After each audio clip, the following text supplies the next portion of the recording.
it was the homepage feed being useful that was the thing that really seems to be bugging people at the moment. Yeah. What are some initial thoughts you'd have on that?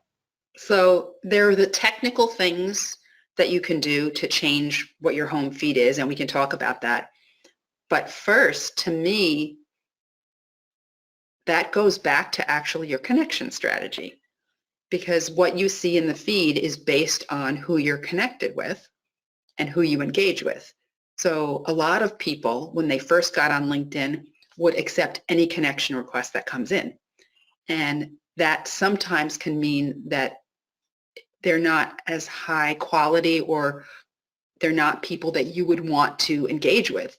And so if they're people that are trying to game the algorithm, or just sharing noise, as I call it, then it can be very frustrating. So having a connection strategy will mean that you will see content from people in your network that you've chosen to have in your network. But then there are the technical things you can do, of course, too. You can, if you see something and it's not the kind of content you want, you can click on the 3 little dots on the top right and unfollow the person. So you're still connected to them, but you won't be seeing their content in your feed. The other thing that seems to happen is the more you engage with somebody's content, the more you will see it.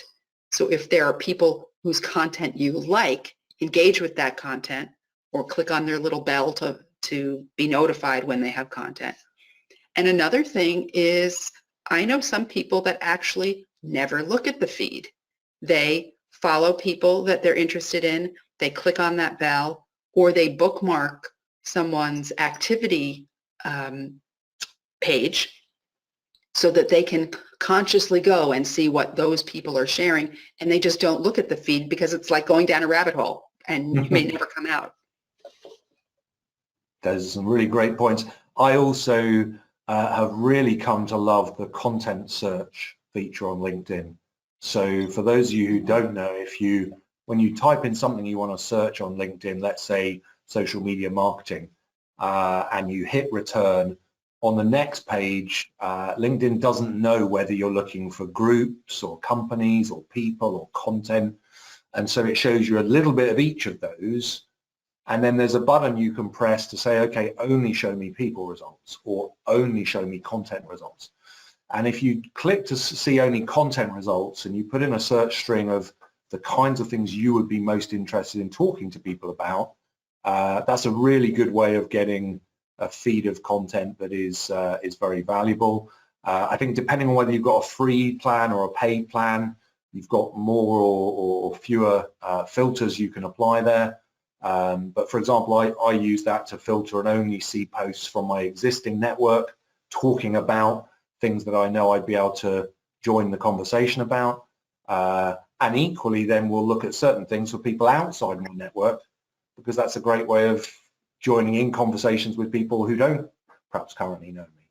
Yeah. So yeah, that's something else. And as you were saying, Beth, that also trains the algorithm, because when LinkedIn then sees me interacting with those people and then responding back to me, then the next time we're both in our homepage feed, it's more likely that LinkedIn shows us those things. Yeah. Yeah. Any other observations you'd make about that? No, I think those are the main things. I mean, yes, you can follow a hashtag, but I don't notice them